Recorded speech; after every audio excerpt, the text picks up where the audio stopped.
Yo.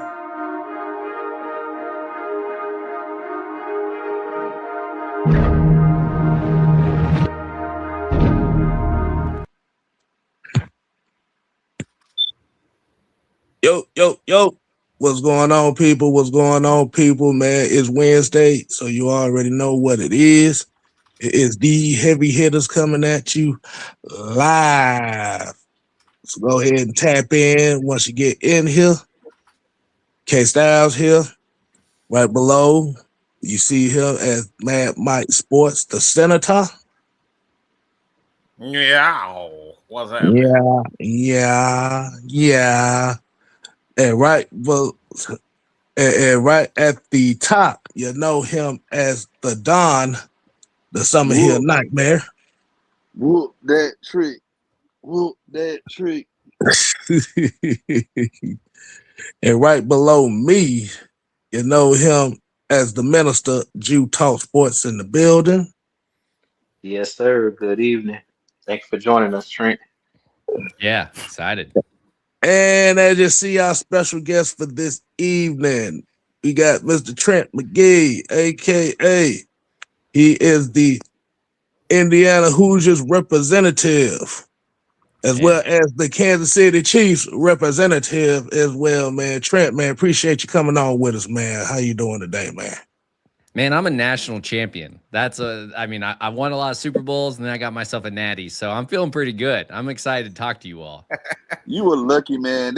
Y'all in for a treat today. Let me just say something real quick, man. Oh my God. Y'all in for a treat. This man is like the best. He's like the greatest man that ever lived. I'm talking about some Austin Aries type shit. God almighty. Listen, this man right here, you grew up where? In Kansas City. In Kansas City. Don't y'all know Kansas City is the barbecue capital of the world? God. It is. It's the best barbecue capital of the world. And we're going to say the barbecue question later on in the show. All right. But where do you currently reside right now, Trent? In Ann Arbor, Michigan. He lives right in the backyard of my school. Oh, my goodness, man. Oh. man, look, man, I just gotta touch the hem of your garment. I feel like you the luckiest man. All right, Don. Man. Okay. boy, Don, you over here got crunchy draw syndrome right now, boy. Hey, man. So as you hear, the shenanigans is on 10 right now. This is gonna be a fun episode, y'all, man. So today we're going to be talking about draft hopeful Elijah Sarrett. Is he a fit for the Falcons? And we're going to get into some of this Kansas City talk too, because I heard the Kansas City Chiefs made a major move today as well. And I wanted to get your thoughts on that, being a Chiefs fan itself. So go ahead, Don, man. Got the introduction out the way, man. The floor is yours. All right, so Elijah Sarrett, what are the body of work of this kid, Trent? Which can you describe to the listeners? So Elijah Sarrett is how he pronounces his last name. Sarrett, my bad. Sarrett, okay. No, it's all good. It's all good. His nickname is Waffle House. His dad gave him that nickname because he's always open. Like, that's his thing. And Elijah Sarrett came over from James Madison with Coach Signetti. He started actually at, I think, a D2 school like St. Francis his freshman year, and then transferred to James Madison before where his brother was under Kurt Signetti. He got there, became a receiver, transferred to Indiana. 2 years ago, he was our best receiver. And then last year, he missed a couple games. So I think some of his statistics aren't going to look the same. Like, he wasn't in that Penn State game with the famous Omar Cooper Jr. catch. But he's just a clutch. He's clutch, man. Like, I put it out on my Twitter because I knew I was coming on and talk. A bunch of clips from him just making just huge catches, and I could have kept going on and on and on because he's just a clutch guy. I mean, we'll get into this in more detail, I'm sure, but like, I didn't necessarily 2 years ago think he was going to be a pro. And And I think last year, obviously, with a lot of these Indiana guys who developed over the last couple of years, he's one of those shining examples of the development program that Cignetti has there. And now he's getting talked about as, second day, third day draft pick. Yeah, I remember you brought up last year, and that kind of hurt because I remember we lost to y'all. So, and he made some great plays in that game too. So,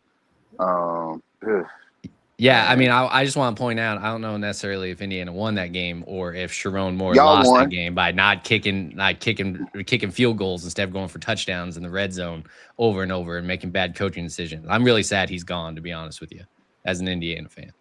Man, look, he was more concerned about looking at that doggone assistant on the sideline, man. I'm glad he's gone.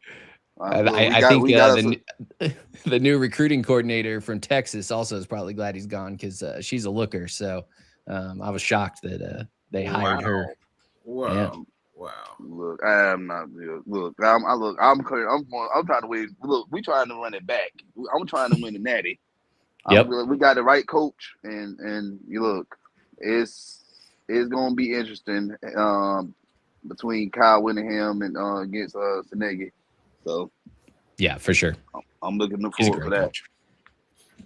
Yeah, he is. He is. But the Waffle House name is wild to me because we had a player here in Atlanta that we used to call Waffle House.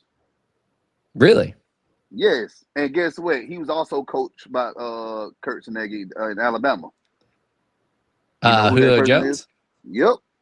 Nice. Am I lying, you guys? No, we don't call Quintero's Waffle House. I don't. We don't even mention his name anymore. We don't, but back then when he's kind of a tabooish name that we really don't try to bring up as much because how he exited Atlanta was not good. But when he was here, the highs of Julio, yeah, they was calling him Waffle House. But yeah, it's great. The Waffle Houses, and you know this, being up the Midwest, and someone was telling me he's from Chicago as well. There's no Waffle House up where we're at. So, in Bloomington, Elijah Sarrett would talk about that all the time. There was an NIL deal just waiting to happen, and there was no Waffle House in Bloomington. So, if he goes south and goes to Atlanta, I think he's going to be happy. Look, man, you just gonna bring up the coach of the city. I can hear it now. These players, man. That Waffle House right there, man. Nope. Or they're gonna call it Waffle House Junior or something like that because they're gonna get their respect. They're gonna still respect Julio. Yeah. Mike, what you think, man? About what exactly? Elijah. I'm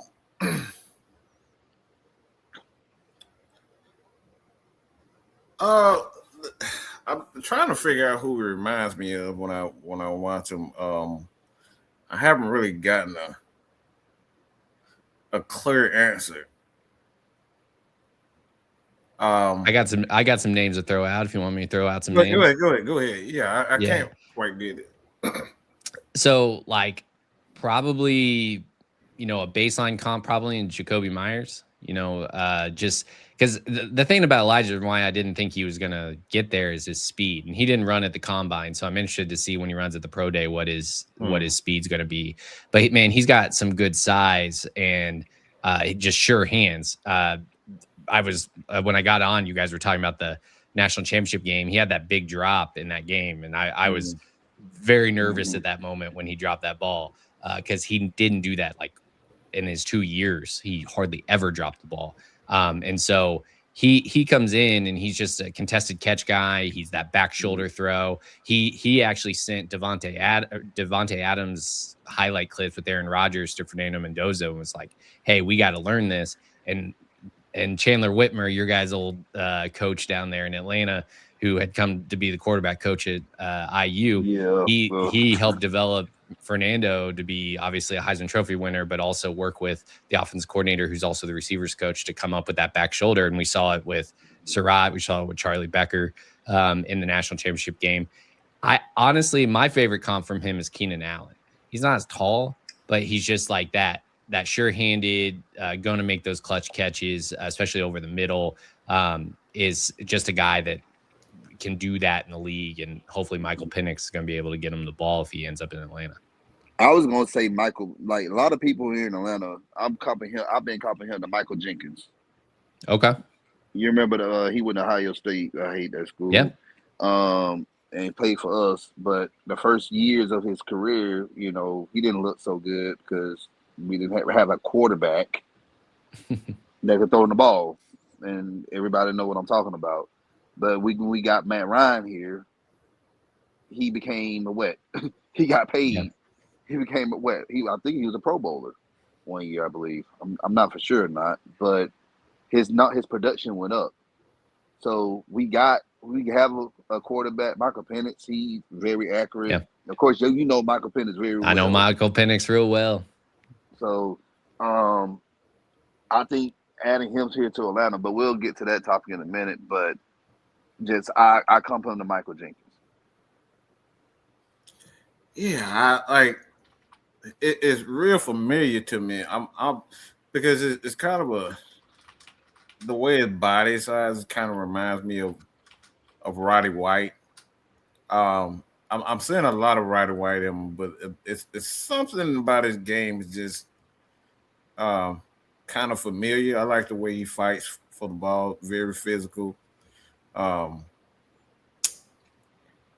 just can't put my finger on it, but I do like the fact I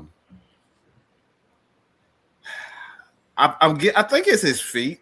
Maybe it's his feet. Maybe it's something like I just can't put my finger on what it is, but I like the fact that he's very physical. That he's physical, and it's probably the offense in itself, how they use it, because they use a lot of quick passes, get the ball out of Fernando's hand, and I think that's the thing that I like. I want to see him in a lot more crossing routes with a frame as big as his. I think he'll be a whole lot better across the middle. But I do like the fact that he can play inside. I do like the fact that he can play outside, obviously with those fade routes and whatnot. But I think I would like to see more of him going across the middle. I think that's the thing that's probably incomplete for me. But I love the body frame and how he runs after the catch. Well, I think I did a little homework to come on and talk to you guys. One of the things that with Stefanski going to Atlanta, if he keeps his run heavy scheme there, which he should with Bijan, unlike Arthur Smith, he will actually give the ball to Bijan. Right. Then you're going to see a lot of man looks. And a guy like Sarrett had one of the highest grades in PFF for man coverage in college this past season at 89.4. And so I think a guy like that, I mean, it's different, right? I mean, that's the hard part is can his athleticism translate? That's the big catch with guys that were not pedigree guys, 5-star guys. So there's a reason why they were a 0-star coming out of high school, is because they didn't have the athleticism. So his man coverage in college might be way different than that. But he's going up against some major corners in college that are going to play on Sundays, and he was holding his own with that man coverage grade. Especially against Ohio State. Yep. You know what? I think and like you said, Average kind of got an opportunity to watch him a little bit. I think where you might be thinking, Mike, because I know for me, he kind of reminds me of a little less physical version of Anquan Bolden. Okay. Yeah, like I said, cause like you said, like it's pretty much just that. It's that catch radius. It's that catch radius. Yeah. And that catch, and the thing is he's very, very he's a very sure-handed guy. And like you said, Anquan Bolden was a guy who wasn't necessarily that fast neither. Mm-hmm. I mean, Hines Ward was the exact same.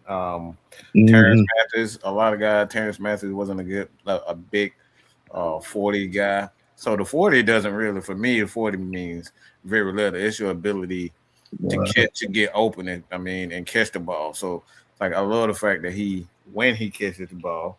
But I if I were offensive coach, I would really use him a lot. Kind of like Puka, how they use him in Yep. across the middle. Like I would use him like that. That's where I think his value. Playing outside, yeah, he does have that size, but his game for me, I feel like you can kind of use him how you use um, Kyle Pitts. Obviously, he's not as big as Kyle Pitts, but I think his game, I He'll think probably he'll catch do a more lot of balls. damage. Yes, he would catch a lot of. So I think I Y'all got a remember name for y'all remember y'all remember Machine Muhammad?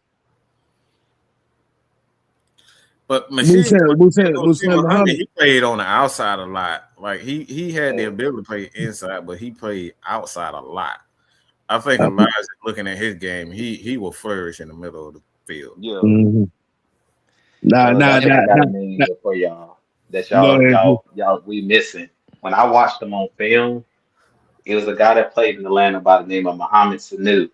That's who he puts me in the mind of. When y'all talk about playing inside and outside, I don't know as far as his top end speed. When you watch him, to me, he got deceptive speed. So he may be a little bit faster than Muhammad Sanu. When y'all talking about playing inside and outside, he's around the same height, 6'2", 6'3". But y'all talk about his catch radius, his physicality. If you guys remember, prior to Drake London, we had Muhammad Sanu here that was doing those type of things. And that body type are similar, but he may be a little bit faster as far as top end speed.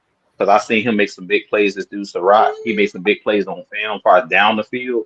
But if you're talking about what Muhammad Sanu was able to do in Atlanta as far as being a blocker, a guy that was sure-handed on third down, can catch the back shoulder catches, that's who he puts me in mind of. So we all seeing similar guys. But I think Muhammad Sanu is probably perfect because Muhammad Sanu, if you guys remember when we got him, he was more like a blue collar player. He wasn't a guy that had a lot of pub behind him. And that's what I'm getting from this guy's like, because he started at James Madison and then kind of worked his way. And then he was on that big stage in the national championship and in the college football playoff. Before the college football playoff, I really didn't even hear about this kid, but he gave me Muhammad Sanu vibes. Prior to Muhammad Sanu coming to Atlanta, when he was with Cincinnati, he really wasn't getting a lot of shine either because he was playing with AJ Green. But when he came over to Atlanta, you guys remember he was the third down monster. When you talk about moving the chains, Muhammad Sanu was sure-handed, but he would do all of the dirty work. So I look at him as like a player similar to Muhammad Sanu. Well, I'll add to that to back up your blue collar claim is that he in the Cignetti system, starters are expected to play special teams, and so he didn't play special teams in the playoffs because he did get hurt. So he was kind of moving off of being in that role. But like before that and the year before that, he was playing some special team stuff. And like the thing that Elijah Sarrett is known for and what we missed him in the 4 games, I think he was out during the regular season just with a tight hammy and Indiana could rest him, was his run blocking. Like, and again, you go back to what Stefanski's going to bring, like guys out and block and do the little things. Like we're talking about a mid-round draft guy, right? I'm sure Falcons fans and I as an IU fan want to see him be a number 2, number 3 receiver immediately, but he's probably going to earn his stripes by, playing third downs or blocking well, playing special teams, like those type of things. So it's one of the things that he's really talented at and something that's underrated about his game. Man, that's what another thing too. I'm glad you brought that up because he always have y'all starters out there on special teams doing stuff, and we do need some special team players on this team. We really do because we need all 3 phases of the game equipped with players, and I think drafting Sarrett would be good for that.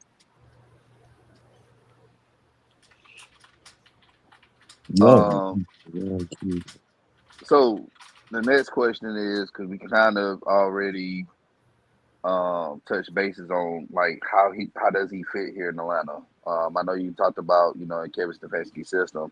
So because right now we are at the crossroads of contracts with Kyle Pitts and Drake London. Yeah. In my opinion, I've said this on the show previously, I think Pitts is more valuable to keep than London because you can do so much with tight ends versus receiver. Like, I'm not saying that we can find Not saying Sarratt's going to give us the same production of Drake London or to replace Drake London just entirely, but we know we have to put more depth into the wide receiver room. Yeah. So, what's your thoughts on Sarratt fitting here in Atlanta? Yeah, I mean, you're right. Like, not knowing your guys' depth chart like you do, there's not a lot of names that come to mind. And even the two guys that you mentioned, like, I know you all have had trouble with someone slinging them the ball, but Kyle Pitts, you know the memes, right? You sound like a fantasy owner saying like he's valuable. Like there's always been this love of him and expectation for him that just maybe never has actually hit. And so I think it's interesting that you would choose Drake London, because Drake London just seems more reliable on a game-to-game basis. But that's me watching from afar. That's me watching gambling yards and losing him a lot of money on Kyle Pitts.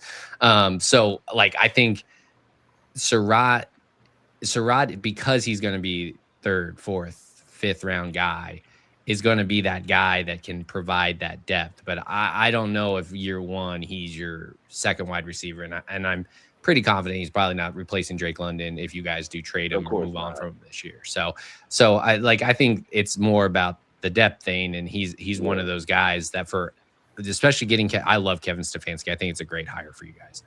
I think he in that system fits what he's looking for. Another guy, I mean, we're not talking about Omar Cooper Jr., his battery mate, but if you're looking for a high round guy, Omar Cooper Jr.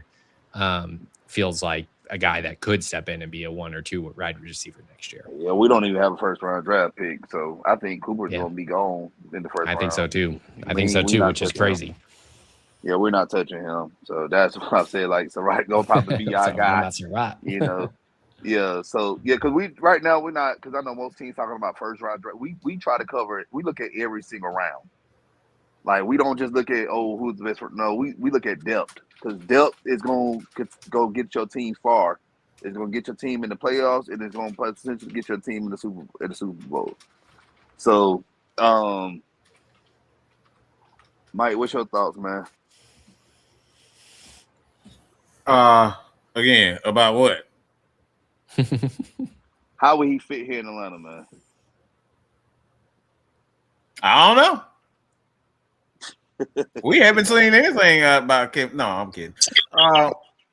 Kevin Stefanski, like I said, man, he's a big body receivers in Atlanta, obviously, especially in this particular offense where you have our offensive line. Drake London, he's going to be asked to be physical. So I don't think the physical aspect of his game is going to be all that, enticing. I think more of the grind of the NFL, you're limiting his snaps is really you're going to get the most out of a young receiver coming out. I think he'll fit. I think that aspect of his game will be it. But I think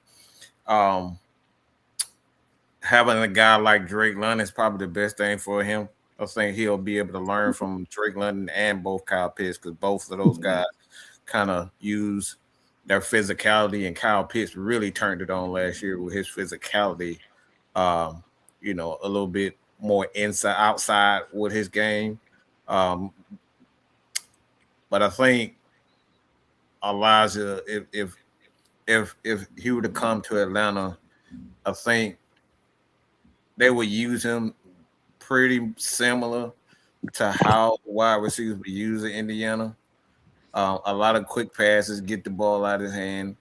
I think he will probably succeed in a lot of those trip sets that we did not see a lot, and then a lot of stacking receivers and using their size, because that's kind of how Sean McVay uses his wide receivers. Get the ball out of their hand quick.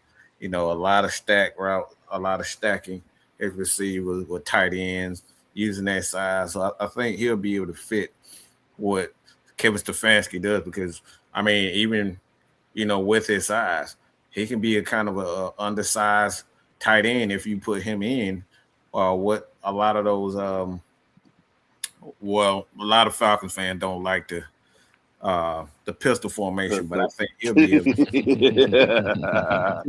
So I can do a lot. Look, like with big body receivers in Atlanta, and especially with Kevin Stefanski, and you can always find a a guy with speed in any round. So I'm not concerned about it, but I think he'll be able to fit perfectly in Atlanta, to be honest. Especially in this particular offense, because this is going to be physical, and we're going to run the ball. Yeah. I'm glad you said something about Trent. You said Stefanski was a great hire for us. Well, yeah. A lot of the fan base they think otherwise. Man, they're not watching what the Cleveland dumpster fire is. Exactly. I mean, I like, even, we talked about me being a Chiefs fan. Like, there was a part of me that's like, I wouldn't have minded if he ended up in Kansas City when Reed retires. Even though my official prediction is that Matt LaFleur will be the next head coach of the Kansas City Chiefs. That is my official prediction. Yeah. Mm-hmm. So in other words, yeah. But hey, he did shoot her wrong though, right? Anyway. Well, we're not going down that road. Nah. We'll leave that. Look. Yeah. I was about to say, because that was a made up story that you should do a Saturday to boost that sorry ass promo we saw. Exactly. That's all that was. Interceptions in that game, whatever. They needed to boot. They needed to promote that Pro Bowl because nobody was gonna watch it. So they gaslit everybody and used Shedeur Sanders as a prop tool to promote that Pro Bowl, and still nobody watched it. No one did. No one. There's more people watching the middle school football game than watching that. Lord, like I said, if I wanted to watch the NFL Pro Bowl family reunion games, man, I just that's a whole nother story. All right, Drew, what's your thoughts, man? I think Mike was hitting it right on the head when he talked about Sarrett being like a guy that they're going to use in those trip sets. Like I said, I think he's similar, like you said, to a Drake London. But I really feel like what I like about his game is that he doesn't drop a lot of footballs when you talk about catching the ball. We know last year we had an issue with drops and stuff like that.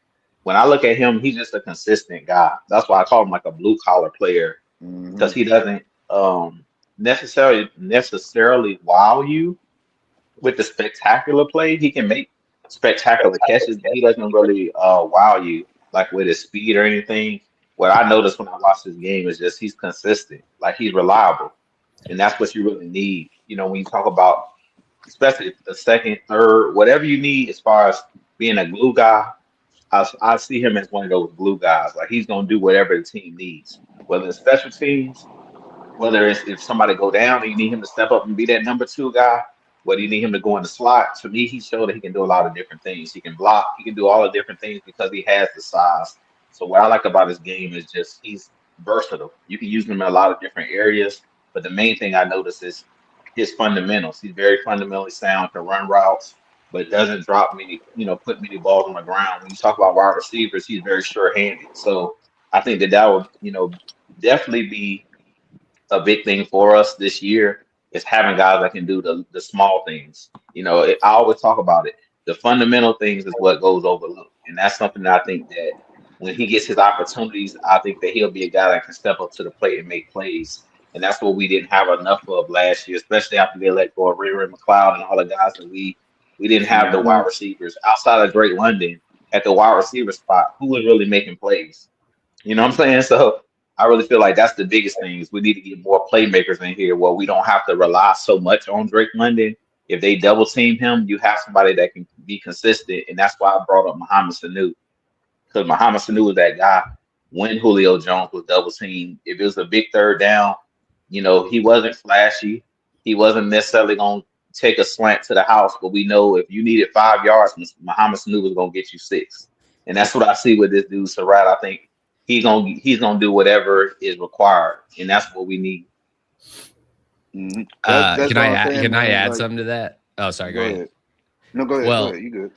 Like it's hard to translate the college success to the NFL, right? Like, so let's assume he brings some of that to him, and the clutch gene, does it exist? Does it not exist? you watch a guy like Elijah Sarrett, who maybe doesn't have the athleticism, but is always in the right place, making the right catches. He had the game winner against Iowa. He had the game winner against Oregon. He had the game winner he had the winning touchdown, and there was a lot of stuff that happened after against Ohio State, the only touchdown for Indiana in that game. He just was always that release valve. And I think about a guy like Michael Penix, who's young, who's like trying to find his way in the league, trying to come back from injury, who's always open. Fernando Mendoza always would find Elijah Sarrett. And I think that's the thing. If he can translate that, it's going to help a young quarterback out tremendously. And just like you say, for every Keyshawn Johnson, you had a Joe Jurez. Yeah. All right. For every Really Chad Ochocinco, for every Chad Ochocinco, you had TJ Houshmandzadeh. Like, you need that second. I'm not saying Sarrett could be a second, because he could be that reliable third guy. Yeah, for sure. Look, I was about to say 15 touchdowns on almost 13 yards per reception is nothing to slouch over.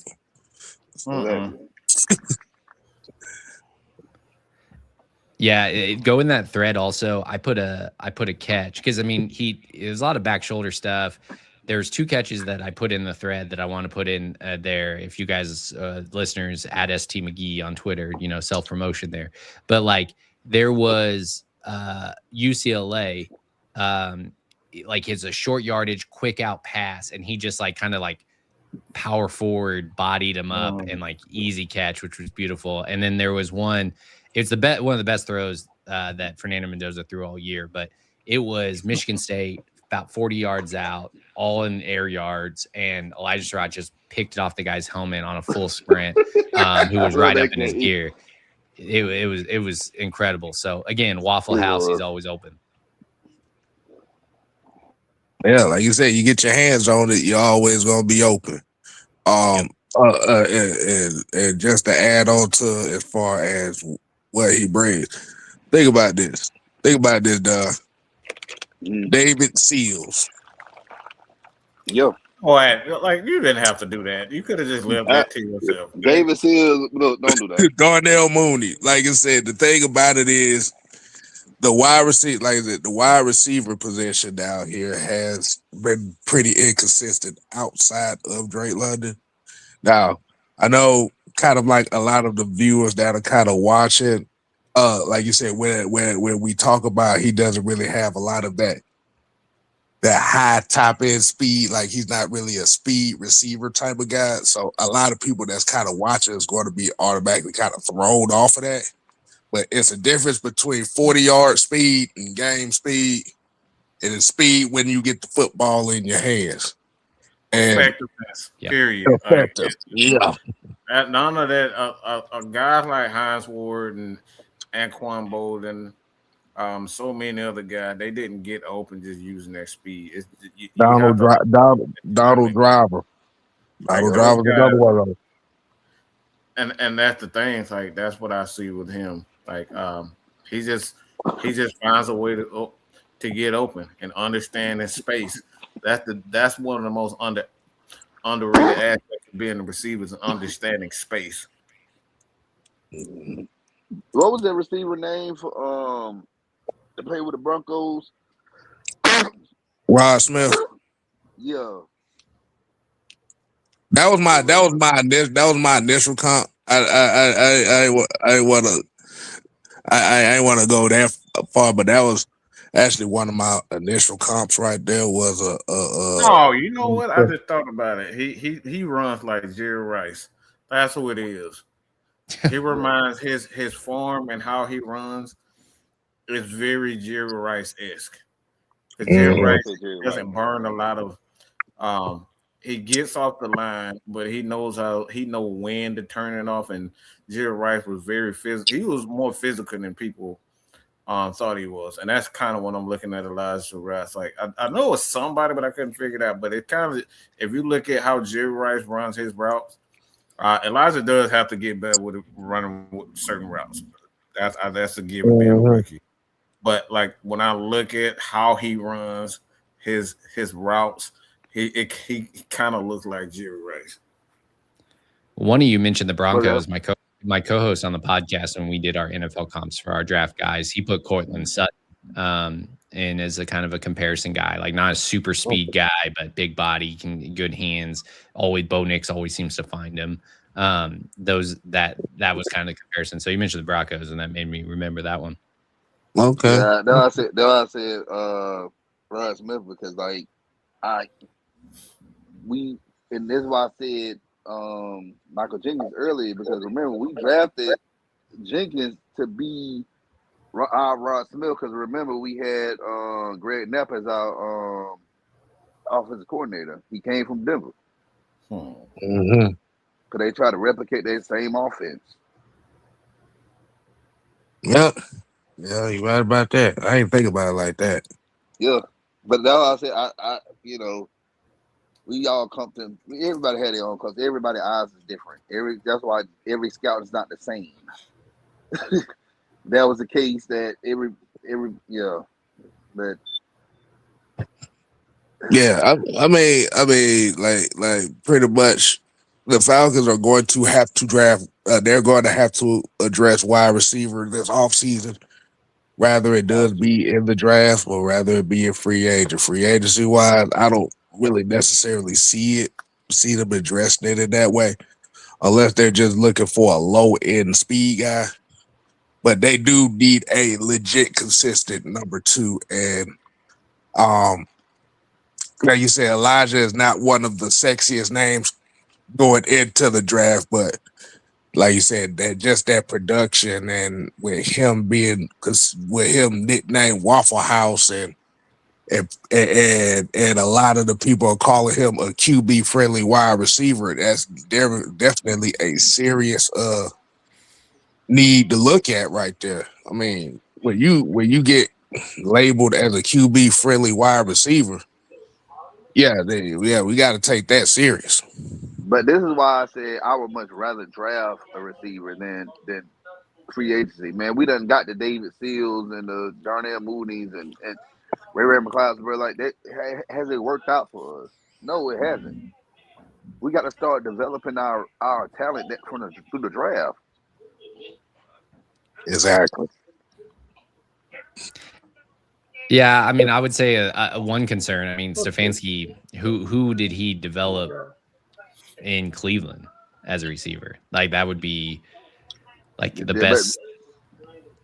But here's the thing, though: did he bring the wide receiver coach over? I don't know. Did he? He didn't. Okay, well, that's good. He brought somebody over there. That's a good one. I'm surprised you guys didn't bring Chandler Whitmer back. I made a joke when I was leaving the Peach Bowl that you guys weren't going to let Chandler Whitmer get out of the stadium. But he's now with Zach Robinson in Tampa, so you'll see him twice a year. But here's the thing, though. Our coaching staff here, they weren't the brightest. Girl. They weren't the brightest. Anybody that put David Seals on the field should not be trusted at all. 6 years, he ain't caught 30 passes all year, and you expected him to do that. Come on. Yeah. I'm glad. Yeah, I mean, because like I said, just the Falcon situation in itself. Yeah. Dave, like you said, David Seals had he played a significant amount of snaps, and like 70% of the games, we didn't even know he was out there. I know 70%. All of the damn games we didn't know he was out there. Okay. But yeah, going back to I think Stefanski, he kind of tweaked it because he got somebody. Robert Prince is a great receivers coach. This man that coached Megatron and what's the dude and CD Lamb, all these, like he done coached all these receivers. So I feel like, hey, the first project could be Sarrett for him, and let's see if he can develop him. I'm not saying he's gonna make him into a Megatron or CD Lamb, but hey, we just need talent. We just need some receivers. Nah. I gotta ask Trent this question here, man. Especially when it comes to Indiana, man. And a lot of people, it was a lot of backlash behind Indiana winning the national title because everybody kept talking about how much older the players were compared to everybody else, man. I didn't want to know when they tried to make you feel bad about Indiana winning the national title. How many middle fingers did you throw up to them? Well, am I allowed to cuss on this podcast? You guys not? Absolutely. Okay, all right. I mean, I'm a big Kirkwood and Dunn, our podcast. We're big shit talkers, so like we were already getting everybody riled up before the game. Miami fans and Alabama fans are the absolute worst fans we dealt with throughout the whole thing. So we had a lot of receipts to go back and revisit from following the game. So what is ridiculous to me is like things like Tony Elliott, Virginia's coach, like talking about Indiana's age and Texas's AD talking about Indiana's age. Miami had an older starting lineup than Indiana did in that game. Like there's like so much misinformation about Indiana's age. Like, yeah, they had some veteran guys, but like go look at the last 6 national champions. Like they all had veteran players. Like Michigan in 23 had a very aged roster that had moved up and had success and like did that stuff. And so I think the biggest thing that I learned, and it's the real thing, is this was our Cinderella season. We had most people, like even Michigan fans up here in Ann Arbor, were like, hey, we're rooting for IU just make sure Ohio State doesn't win, like that type of attitude. Now, I mean, we are going to become hated, and that's I love it. Like your boos give me energy kind of thing. So I'm ready for it, and it's already been happening, and it's a lot of teardowns because the craziest thing is that we disrupted the college football establishment, and the college football establishment has, I mean, hell, they're trying to change all the rules because teams like Indiana are like doing what they're doing. So it is wild that we are the first national champions since Florida won in '96, and something that Oregon had tried over and over and over to do. And Indiana comes in 2 years and does it. And it's crazy. So you're going to get a lot of backlash. But you know what, though? And this is like, I don't understand the backlash of people clowning y'all because y'all have an older roster. Guess what? I'm going to say it, you guys. The great Saint Bo Schembechler of the old former head football coach of the Michigan Wolverine, he said, those who stay will become what? Champions. Go to sleep. Go. That's sleep. it. All right. Those who stay will become Georgia champions. Georgia can. They can. Look, we had a 250-year-old quarterback. Okay, and Stetson Bennett. Okay, that bull was 500 years old. He was Methuselah out there trying to play. 28 years old. Okay, out there playing quarterback. I don't know how many damn years he played. And we talk about Michael Penix. So my thing is so freaking what? What about the age? Can you play? All right, it's legal, all that type of stuff. Also in this transfer portal era, everyone had a chance at these guys. Everybody had it. Everyone did. They just didn't take them. And a lot of those guys they didn't take. I know Georgia wanted Fernando, but like they didn't get him, and Indiana did, and everyone's butthurt about it. But you know. I can barely hear them over my national championship ring hitting the desk. I think they staying in school. They staying in school to still be developed. You see some of these players leave college early. They try to go chase a check, and then they end up being the bust. Mm-hmm. And I think what it is because Indiana was such a name that you didn't think would win a national championship, and the fact that they did. I mean, the thing about it is, like I just had to get information out. Like I said, Indiana has been an up and rising football program for the last few years. Yeah. And unconventionally, they ended up becoming national champions because, like you said, we're so used to seeing the Georgias and the Michigans and the Ohio States. I mean, I'm a huge college football fan, like in general, and when Carson Beck got that ball back, after the offsides call that would end the game on Carter Smith, our left tackle, and Carson Beck gets the ball back, and then he gets the roughing the passer, which, suspect call, but whatever. They get it. They're moving down the field. They get down to, we call timeout because we're kind of on our heels. Guys, I was sitting there. Obviously, I was stressed as hell. I'm sitting in the stadium, sold my left kidney to get into that stadium. And I'm like, sitting there just like, upset, not only for being an Indiana fan, like this is so Indiana football, we're going to lose it on this. It also was as a college football fan that like for the first time, somebody is actually in this position, like to actually win it. And it's close and it's a tight game. And Carson Beck, of all fucking people, is going to come down the field and beat us. And luckily Carson Beck does what Carson Beck does. Jamari Sharp intercepts the ball, a sigh of relief. And I should have known. I knew that all along. But yeah. Hey, it was good. It was good for college football because they, like I said, we need to see the teams like Indiana who are like unconventional on the national stage win these national titles. And like you say, it wasn't like, okay, they snuck in as the back end. Nah, they were legitimately one of the two best teams in college football. Exactly. And go ahead, K-Side. And then, like you said, and it came to fruition at the end. Like you said, whether you feel like the team was older or not, hell, they got a football uniform out there. If you don't beat them, shit, that's your fault. Yep. And Trent, I know you, the feeling you had, man. I didn't go to the national championship game in Houston when Michigan played Washington. And I've seen them win the national championship before '97, but I was a small kid, and it's been so long. But I remember that night. So that was like the night that I'll just never forget. That feeling of just seeing your team, just all the heartaches and pains that you had to go through, and you witnessed that for the first time in your life. Yeah. Because who would have ever thought Indiana University in Bloomington, Indiana? Yeah. I mean, I'll relate it. A basketball school, y'all won a football national championship. I'll relate it to you guys. My greatest Indiana football moment until that point was probably in 2020. There's no fans in the stands, and Michael Penix Jr.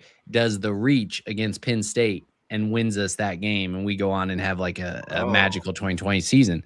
Like that moment was my highlight of my Indiana fan. So like that, I mean, obviously 23 or 24 and 25, there's so many more moments that have replaced that. But until Cignetti got here in 24 and we were winning games like against Michigan or have like being ranked and like all those moments, that was the highlight.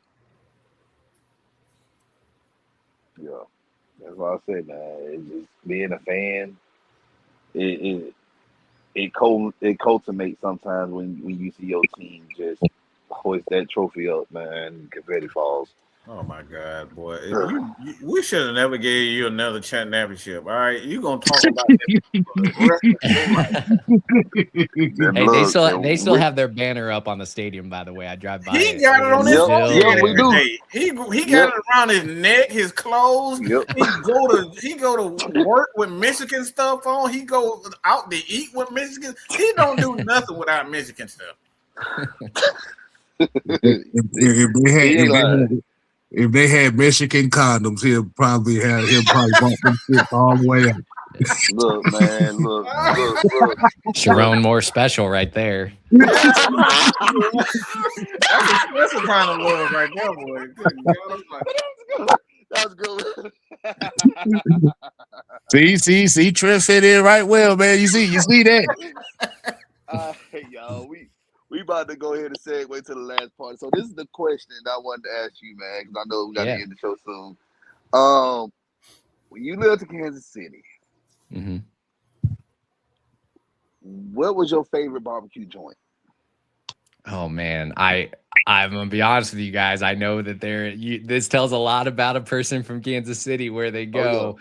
And I'm gonna and you will know this very well, being from going to school Jeff City and stuff. I'm a JoCo kid, so like I'm gonna take the stereotypical white suburban answer, which is Joe's KC, the gas station in Kansas City, Kansas. And I know, like I love Joe's. Look, okay, but you know, Gates is Gates. like, no, I know Gates. No, Gates is like more of the, the black people like Gates. Yeah. Because they like the sauce. It's the sauce. But other people like, most people, your low middle class people, they gonna like Arthur Bryant. Yep. All right.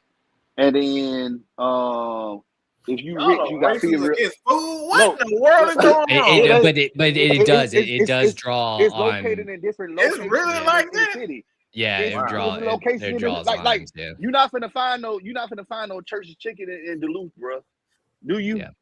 You're not gonna find we know Duluth and Buford, like that's the rich. I didn't know people still really ate Church's Chicken like that, but yeah, we do. It's in the hood. All right, but like it's just like it's located in the hood, and then you got Fiorella's is like hold on. But Fiorella's Jack's that that's white. That's white glove barbecue. Yeah, that's rich folks barbecue. Like that's rich folk barbecue. Like you got to be like Warren Buffett eat that. All right. Yeah. And then damn good though. You got the fat people place called Q39, I believe. Right. Fat people place. Yeah. That one's gotten super popular. That one is Andy Reid. Yep. He like that was all the fat people go is Q39. Wow. That's why Andy Reid that's why Andy Reid took the job in Kansas City because the barbecue. I thought it was the burgers. Shoot. No, it's barbecue. He started a barbecue restaurant. He owns part of Q39, but he also owns Char Bar, which is like a bar district barbecue place downtown. I gotta go try that this time I'm up there. Yeah, I know you love to eat, man. That's one thing about him. And then you got Joe's KC. Now Joe's KC is like the newest barbecue joint on the scene, but they taking Kansas City by storm. The past 30 years, I believe, and they started in a gas station. Yep. I've been to Joe's. I've been to Joe's, but back then it was called Oklahoma Joe's. But then they chose to change because Oklahoma. Everybody, why they call it Oklahoma? It's Kansas City. Man, I don't give a fuck if they call it whatever. I'm still eating this barbecue. But and then they changed the Joe's KC. Yep. Man, look, I do miss Kansas City, man. Just barbecue and Hy-Vee. The Hy-Vee. They don't know that about the Hy-Vee. Gosh, Hy-Vee, I wish it would get over here in Michigan. It stops at Iowa, but I wanted to get here. Quick Trip. Oh, man. Bucky's, I know Bucky's big popular, but nothing on Quick Trip. I love Quick Trip. Yeah. But, man, look, I love Joe's KC. So, when you go to Joe's, what's the plate do you normally get? So I'm a big rib guy. So when I go back, I'll get a slab of ribs. Like I don't care. But if I do a sandwich, it's the Z-Man and do it with burn-ins and not pork. So it's an onion ring on top, a little bit of cheese, a little barbecue sauce, and I love a pickle because that's big Kansas City thing. You got you lying. Dill pickle. Why you lie? I used to get that. Yeah, it's good. Great minds think alike. Hey, Dunn having the fattest, loveliest time of his life right now. I'm going to be welcomed back just every time Indiana does something. Kurt Signetti's going to look, Trent, you definitely coming back. You coming back. You have been initiated into the family with this one right here. All right, that's good. Oh man, this has been a great show, man. This man just literally sat here and had a food gasm live on him. He's gonna need a minute. He's gonna need a minute following this episode. Nah, man, it ain't food gasm. I had a Michigan gasm too. Shoes. You need a cigarette too, Dunn? How about that? He's gonna need one of those naps that you had before. Oh boy, who you telling, boy? It was the damn wings that put my ass to sleep. Yeah. Lord. Yeah. All right, man. Well, before we leave out, man, we want to appreciate you coming on, man. But before you leave, man, let everybody know where to find you and find your content. Yeah, on Twitter at STMcGee is where I do kind of my personal stuff, and it is definitely Indiana focused. But you will see some Royals and Chiefs stuff sneak its way in there. But at Kirkwood and Dunn is our podcast. Yes, we did start it in the Signetti era, as Ohio State fans like to remind us that we did that. But you guys know this. Like, you start a podcast because you're just talking to your buds, and you're like, "Hey, I'm gonna put this online, see if people like it." And that's what we did, and the growth has been incredible. So at Kirkwood and Dunn is our YouTube, X, TikTok, Instagram. You can find that anywhere. Kirkwood and Dunn's our bar district down in Bloomington. So I really appreciate you guys having me on. Hey man, appreciate you having us on. Appreciate you coming on, man. We appreciate talking to you about Elijah Sarrett. Waffle House. Waffle House. Could be Waffle House Junior here in the city. That would probably the other fans would call them. But and then talking, college football and food. You bet. Sound like we're gonna have to make a road trip that over where Trent at. Well, no, you gotta go. You'd go to Kansas City if you want to come up for the Indiana-Michigan game in September. That's where I'm at right now. Here in Ann Arbor. I might. Well, I forgot now. That's a game now because y'all ain't the old Indiana no more. So that's gonna be. I already know the seat's gonna be high. Hotel rooms are going for $2,000 a night up here. Hey man, you gotta let me crash on the floor, man. I can make it happen if I can. Before I come in the city, just know I bring you to Detroit 75. I don't know if you heard of that restaurant in Detroit. No, I'm just recent to Ann Arbor, like in the last couple of years, so I haven't really got to explore Detroit. So that's where I need to hit up.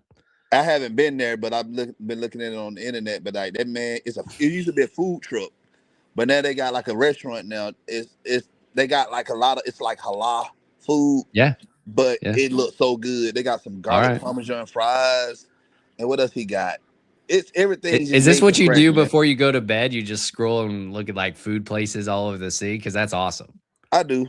He does this all day long. Okay. It's a part of that. It's breathing. It's like breathing for him. Oh man, that's great. K-Style, take us out, man. Hey man, we appreciate everybody tuning in, man. We got you back on here, man. Absolutely. You bet. And like I said, man, got the NFL draft here coming up soon. So, like I said, man, this is a fun time to be a football fan right now. So until next time, people, we ain't here to play. No. You here to stay? Oh yeah, dig it. You ain't gotta go home, but you got to get the hell up out of here. I don't know, man. Now I gotta go. Oh boy, I'm about to go fire these wings up, boy. God damn it, dog.